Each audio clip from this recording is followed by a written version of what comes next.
വീര്യം കുറഞ്ഞ മദ്യത്തിന് നികുതി ഇളവ് സംബന്ധിച്ച് പ്രതിപക്ഷ ആരോപണത്തിൽ ഇന്നലെ ബജറ്റ് ചർച്ചയുടെ മറുപടിയിൽ മുഖ്യമന്ത്രി വി ഡി സതീശൻ നിലപാട് വ്യക്തമാക്കിയിട്ടും ആ വിവാദങ്ങളൊന്നും അവസാനിക്കുന്നില്ല. മുഖ്യമന്ത്രിയെ തിരുത്താൻ പ്രതിപക്ഷത്തേക്കാൾ മുന്നിലുള്ളത് വി എം സുധീരനാണ്. പണ്ട് ഉമ്മൻചാണ്ടി സർക്കാരിനെ ബാറുകൾ പൂട്ടുന്നതിലേക്ക് നയിച്ച അതേ സുധീരൻ വിഷയത്തിൽ നിലപാട് കടുപ്പിക്കുമ്പോഴും തീരുമാനവുമായി മുന്നോട്ടു പോകാനാണ് മുഖ്യമന്ത്രിയുടെ നീക്കം എന്നാണ് മനസ്സിലാകുന്നത്. എന്താണ് മദ്യനികുതി വിവാദത്തിൽ സംഭവിക്കുന്നത് എന്ന് നോക്കാം. അതിന്റെ വിശദാംശങ്ങളിലേക്ക് കടക്കാം. വീര്യം കുറഞ്ഞ മദ്യത്തിന് നികുതി നിശ്ചയിച്ച സംസ്ഥാന സർക്കാർ നടപടിയിൽ വീണ്ടും അതൃപ്തി പരസ്യമാക്കിക്കൊണ്ടാണ് മുതിർന്ന നേതാവ് വി എം സുധീരൻ ഇന്ന് രംഗത്ത് വരുന്നത്. ഒരേ സമയം വി ഡി സതീശനെ വിമർശിച്ചും ചെന്നിത്തലയെ പുകഴ്ത്തിയുമായിരുന്നു വി എം സുധീരൻ ഇന്ന് സംസാരിച്ചത്. UDF ചേർന്ന് ചർച്ച ചെയ്യുന്നതുവരെ കാത്തിരിക്കാതെ തീരുമാനം പിൻവലിക്കുകയാണ് സർക്കാർ ചെയ്യേണ്ടതെന്നാണ് വി എം സുധീരൻ ചൂണ്ടിക്കാട്ടുന്നത്. ബജറ്റിൽ നികുതി പ്രഖ്യാപിക്കുന്നതിന് മുൻപ് പാർട്ടി തലത്തിലും UDF തലത്തിലും ചർച്ച നടത്തേണ്ടിയിരുന്നു. അങ്ങനെ ചർച്ച ചെയ്തിരുന്നുവെങ്കിൽ ഇപ്പോൾ ഉയർന്നു വന്ന വിവാദങ്ങളൊക്കെ ഒഴിവാക്കാൻ കഴിയുമായിരുന്നുവെന്നും അദ്ദേഹം പറയുന്നു. അപ്പോൾ വി ഡി സതീശന്റെ ഏറ്റവും വലിയ ഒരു വാദം എന്ന് പറയുന്നത് ഇത് ഒരു അന്തിമ തീരുമാനമല്ല, താൻ നികുതി നിർദ്ദേശിക്കുക മാത്രമാണ് ചെയ്തത്, UDF ആയിരിക്കും തീരുമാനം ആ കാര്യത്തിൽ എടുക്കുക എന്നതായിരുന്നു അദ്ദേഹത്തിന്റെ ഒരു ന്യായീകരണം. അവിടെയാണ് വി ഡി സതീശൻ തിരുത്തു പറയുന്നത്. അത് പ്രഖ്യാപിച്ചതിന് ശേഷമല്ല, അതിനു മുൻപ് ചർച്ച നടക്കേണ്ടിയിരുന്നു. അത് UDF തലത്തിലും ഒപ്പം തന്നെ പാർട്ടി തലത്തിലും ചർച്ച നടത്തിയിട്ടായിരുന്നു പ്രഖ്യാപിക്കേണ്ടത് എന്നതാണ് വി എം സുധീരൻ ഇപ്പോൾ ചൂണ്ടിക്കാട്ടിയിരിക്കുന്നത്. അങ്ങനെ ചർച്ച ചെയ്തിരുന്നെങ്കിൽ ഇപ്പോഴത്തെ ഈ വിവാദങ്ങളൊക്കെ ഒഴിവാക്കാൻ കഴിയുമായിരുന്നു എന്നും പറയുകയാണ് അദ്ദേഹം. സഭയിൽ ഫിനാൻസ് ബിൽ അവതരിപ്പിക്കുന്ന വേളയിൽ തന്നെ ഈ പ്രൊപ്പോസൽ ഒഴിവാക്കിക്കൊണ്ടുള്ള നിർദ്ദേശങ്ങൾ സമർപ്പിക്കുകയായിരിക്കും ഏറ്റവും ഉചിതമെന്നും വി എം സുധീരൻ ചൂണ്ടിക്കാട്ടുന്നുണ്ട്. LDFന്റെ മദ്യനയത്തെ പ്രതിപക്ഷ നേതാവായിരുന്നപ്പോൾ ശക്തമായി വിമർശിച്ചയാളാണ് ഇപ്പോഴത്തെ മുഖ്യമന്ത്രി. പ്രതിപക്ഷ നേതാവായിരുന്നപ്പോഴുള്ള നിലപാടുകൾ മുഖ്യമന്ത്രി പിന്തുടരണമെന്ന ഒരു ഉപദേശം കൂടി വി എം സുധീരൻ നൽകുന്നു. അക്കാര്യങ്ങൾ ഉൾക്കൊണ്ട് സർക്കാർ ശക്തമായ നടപടി സ്വീകരിക്കണം. UDFന്റെ പ്രഖ്യാപിത നയത്തിനനുസരിച്ച് കാര്യങ്ങൾ മുന്നോട്ട് നീക്കിയേ മതിയാകൂ എന്നും വി എം സുധീരൻ പറയുകയാണ്. അപ്പോൾ അത് ശക്തമായ വാക്കുകളാണ്. 3 നിർദ്ദേശങ്ങളാണ് പ്രതിപക്ഷ നേതാവായിരുന്നപ്പോൾ പറയുന്നത്, പാലിക്കണമെന്ന് പറയുന്നു. നമുക്കറിയാം, വാക്ക് പാലിക്കുന്നില്ല, നിലപാടുകൾ മാറ്റുന്നു എന്നൊരു ആക്ഷേപം നേരിടുമ്പോഴാണ് വി എം സുധീരൻ ഈ കാര്യങ്ങൾ ഉറപ്പിച്ച് പറയുന്നത്. അദ്ദേഹത്തിന്റെ പ്രതികരണം കേൾക്കാം. LDF ഇത് കൊണ്ടുവന്ന കാലത്ത് ശക്തമായി അതിനെ വിമർശിച്ച ആളാണ് അന്നത്തെ പ്രതിപക്ഷ നേതാവായിട്ടുള്ള നമ്മുടെ ഇപ്പോഴത്തെ മുഖ്യമന്ത്രി. അന്ന് വിമർശിച്ച കാര്യങ്ങൾ ഉൾക്കൊണ്ടുകൊണ്ട് തന്നെ ഈ കാര്യത്തിൽ ശക്തമായ നടപടി ഗവൺമെൻറ്റാണ് സ്വീകരിക്കേണ്ടത്. അല്ലാണ്ട് ഇടതുപക്ഷം ഈ കാര്യത്തിൽ ആത്മാർത്ഥമായി ചെയ്യും എന്ന് കരുതുന്ന സാഹചര്യം അവരൊരിക്കലും ഉണ്ടാക്കിയിട്ടില്ല. മറിച്ച് UDFന്റെ പ്രഖ്യാപിത നയമാണിത്. ആ നയത്തിനനുസരിച്ച് കാര്യങ്ങൾ മുന്നോട്ട് നീക്കുകയും മതിയാകൂ എന്ന കാര്യത്തിൽ യാതൊരു സംശയമില്ല.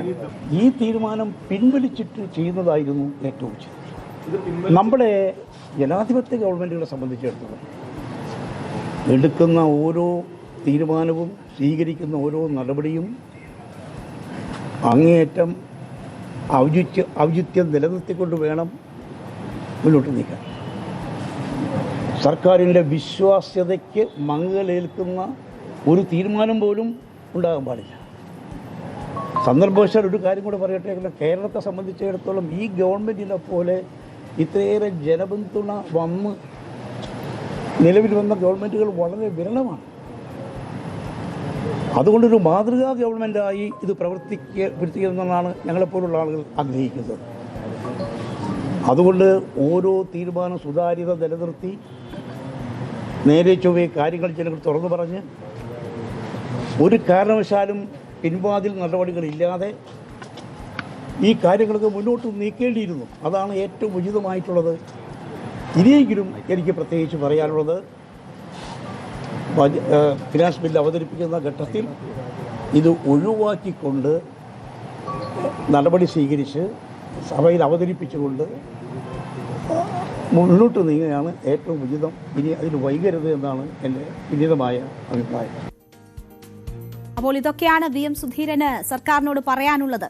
ലഹരി വിരുദ്ധ പ്രവർത്തനത്തിൽ ആഭ്യന്തര വകുപ്പിന് വളരെ നന്നായി പ്രവർത്തിക്കുന്നുണ്ട് എന്ന് ചൂണ്ടിക്കാട്ടുന്നുണ്ട് വി എം സുധീരൻ. അക്കാര്യത്തിൽ ആഭ്യന്തരമന്ത്രിയെയും കേരള പോലീസിനെയും അഭിനന്ദിക്കുകയും ചെയ്യുന്നുണ്ട് വി എം സുധീരൻ.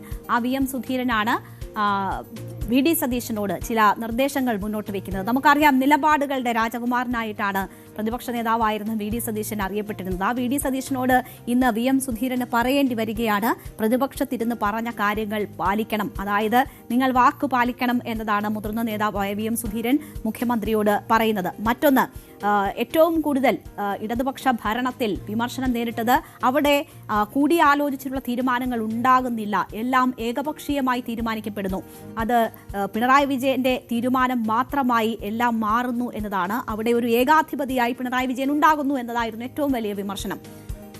അതിൽ തന്നെയാണ് ഇപ്പോൾ വി.എം. സുധീരനും വിരൽ ചൂണ്ടുന്നത്.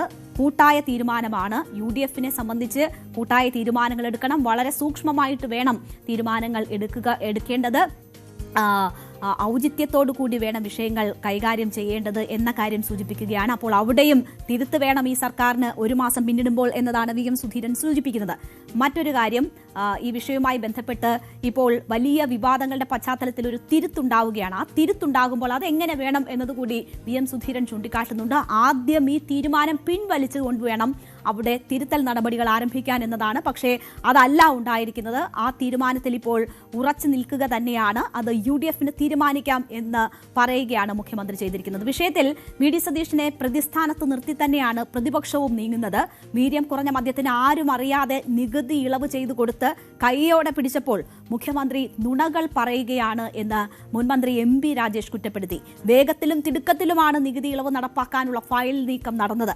MP ഗോവിന്ദന്റെ കാലത്താണ് എല്ലാത്തിനും തുടക്കമെന്ന മുഖ്യമന്ത്രിയുടെ പ്രസ്താവന അവാസ്തവമാണ്. ധൈര്യമുണ്ടെങ്കിൽ ഉമ്മൻചാണ്ടിയുടെ കാലത്തെ പോലെ സതീശൻ ബാറുകൾ അടച്ചുപൂട്ടട്ടെ എന്നും MP രാജേഷ് പറഞ്ഞു. വീര്യം കുറഞ്ഞ മദ്യത്തിന് ആരും അറിയാതെ സൂത്രത്തിൽ നികുതി കുത്തനെ കുറച്ചു കൊടുത്ത് മദ്യകുത്തകയെ സഹായിക്കാൻ നടത്തിയ ഡീൽ കയ്യോടെ പിടിക്കപ്പെട്ടപ്പോൾ ബഹുമാനപ്പെട്ട മുഖ്യമന്ത്രി കള്ളങ്ങളുടെ ഘോഷയാത്ര നടത്തി രക്ഷപ്പെടാൻ ശ്രമിക്കുകയാണ്. അതാണ് അവാസ്തവങ്ങളും അസത്യങ്ങളുമാണ് അദ്ദേഹം രക്ഷപ്പെടാനായി പറഞ്ഞുകൊണ്ടിരിക്കുന്നത്. MP ഗോവിന്ദൻ മാഷ് എക്സൈസ് മന്ത്രി ആയപ്പോഴാണ് നികുതി കുറയ്ക്കാനുള്ള നീക്കം തുടങ്ങിയത് എന്നാണ്. അങ്ങേയറ്റം വസ്തുതാവിരുദ്ധമായിട്ടുള്ള കാര്യമാണ്. LDF ഭരണത്തിൽ 3 വർഷവും 5 മാസവും അനങ്ങാതിരുന്ന ഫയൽ ശ്രീ വി.ഡി. സതീശൻ മുഖ്യമന്ത്രിയായി സത്യപ്രതിജ്ഞ ചെയ്ത് 3-ാം നാൾ ഉയർത്തെഴുന്നേറ്റു. അതാണ് ഉമ്മൻചാണ്ടിയുടെ ബാർ കൂട്ടലിനെ എതിർത്തയാളാണ് ശ്രീ വി.ഡി. സതീശൻ. ഇപ്പൊ അദ്ദേഹം പറയാൻ അന്ന് ഉമ്മൻചാണ്ടി എല്ലാം പൂട്ടി, നിങ്ങളെല്ലാം തുറന്നു എന്ന്. അതാണ് ശരിയായ നയം എന്നാണ് അദ്ദേഹത്തിന്റെ അഭിപ്രായമെങ്കിൽ അദ്ദേഹത്തിന്റെ മുഖ്യമന്ത്രി, അദ്ദേഹത്തിന്റെ കയ്യിലെ അധികാരം തെറ്റായ നയമൊക്കെ തിരുത്താൻ അവതരിച്ച അവതാരമാണെന്നാണല്ലോ പറയുന്നത്. എന്നാ പിന്നെ എല്ലാം കൂട്ടുണ്ട്. അതേസമയം വിമർശനങ്ങൾ ഇങ്ങനെ ശക്തമാകുമ്പോഴും പിന്നോട്ടില്ല എന്ന സൂചനകളാണ് മുഖ്യമന്ത്രി വി.ഡി. സതീശൻ നൽകുന്നത്. തീരുമാനം ധനബില്ലിൽ ഉൾപ്പെടുത്താനാണ് നീക്കം. 1-ാം തീയതി ബിൽ പാസാക്കും മുൻപ് പാർട്ടിയിലും മുന്നണിയിലും സമവായം ഉണ്ടാക്കാനാണ് വി.ഡി. സതീശന്റെ ശ്രമം. തുടരെ സർക്കാർ തീരുമാനങ്ങളിൽ നിന്ന് പിൻവലിയുന്നത് തെറ്റായ സന്ദേശം നൽകും എന്ന നിഗമനത്തിന്റെ അടിസ്ഥാനത്തിലാണ് മുഖ്യമന്ത്രിയുടെ ഈ നീക്കം എന്നതാണ് മനസ്സിലാകുന്നത്. അത് ഒരു കീഴ്വഴക്കമാകും അത്തരം പിന്മാറ്റലുകൾ. അതുകൊണ്ട് തന്നെ ഈ നിലപാടിൽ ഉറച്ചു നിൽക്കുക എന്നതാണ് വി.ഡി. സതീശൻ ഉദ്ദേശിക്കുന്നതെന്ന് മനസ്സിലാകുന്നു. അങ്ങനെ ഉള്ള ഒരു സമവായത്തിനുള്ള ശ്രമമാണ് മുഖ്യമന്ത്രി സജീവമായി നടത്തിക്കൊണ്ടിരിക്കുന്നത്. ധൈര്യമുണ്ടെങ്കിൽ ഉമ്മൻചാണ്ടിയുടെ കാലത്തെ പോലെ സതീശൻ ബാറുകൾ അടച്ചുപൂട്ടട്ടെ എന്നാണ് MP രാജേഷ് ഇപ്പോൾ വെല്ലുവിളിച്ചിരിക്കുന്നത്. വി.എം. സുധീരനുമായുള്ള തർക്കമാണ് അന്ന് 5 സ്റ്റാർ ഒഴികെ മുഴുവൻ ബാറുകളും അടച്ചിടാൻ ഉമ്മൻചാണ്ടിയെ പ്രേരിപ്പിച്ചത്. സമാന നിലയിൽ വി.എം. സുധീരൻ നിലപാട് കടുപ്പിക്കുകയാണ്. വി.ഡി. സതീശനെ മുഖ്യമന്ത്രി സ്ഥാനത്ത് എത്തിക്കുന്നതിൽ നിർണായകമായത് സുധീരൻ ഉൾപ്പെടെയുള്ളവരുടെ നിലപാടാണ്. ജനപിന്തുണ വി.ഡി. സതീശനാണെന്ന് ഹൈക്കമാൻഡിനെ അറിയിച്ചവരിൽ പ്രധാനിയാണ് സുധീരൻ. ആ സുധീരൻ പ്രതിപക്ഷ നേതാവായിരുന്നപ്പോൾ പറഞ്ഞത് ചെയ്യണമെന്ന് ആവശ്യപ്പെടുമ്പോൾ വി.ഡി. സതീശൻ വഴങ്ങുമോ അതോ ഉമ്മൻചാണ്ടിയെപ്പോലെ മറുതന്ത്രം പ്രയോഗിക്കുമോ? അതാണ് നമ്മൾ ഇനി കാണാൻ പോകുന്നത്.